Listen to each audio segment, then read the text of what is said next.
So, hello guys, magpanggap tayo. Master beaker tayo ngayon. So, ayan, tingnan naman yung ating preparation. So, ito yung ating lagayan ng mga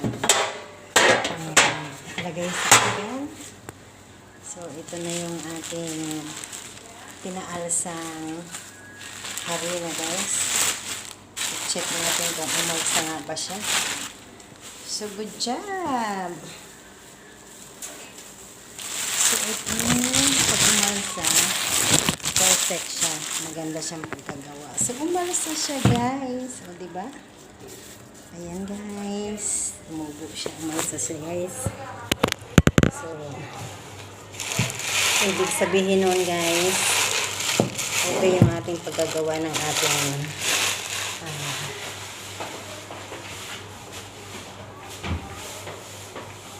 okay pagkagawa yung ating harina guys kasi umalsa siya guys. Oh wow, smooth siya guys. So ayan guys yung ating minasa. So perfect, masarap na pizza to. So I'm sure. So ayan guys, wow. So, marunong na tayong gumawa talaga ng pizza, guys. So, pwede na tayong business sa Pinas, guys. O, diba? So, maganda siya. Firm siya, guys. So, ito na yung ating preparation, guys.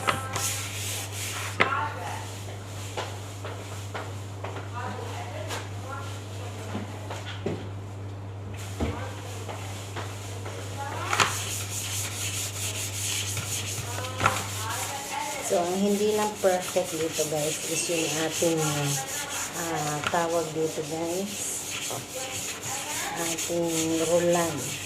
So, diba? Plastic siya guys. So, walang pagulungan yung aking nanay na maganda. So, lagyan natin siya ng flour guys. Ayan. So, mag-start tayo ng isang guys. Ito yan guys. So, i-roll natin siya dyan para hindi umano sa pan. So, malikot yung ating ano guys.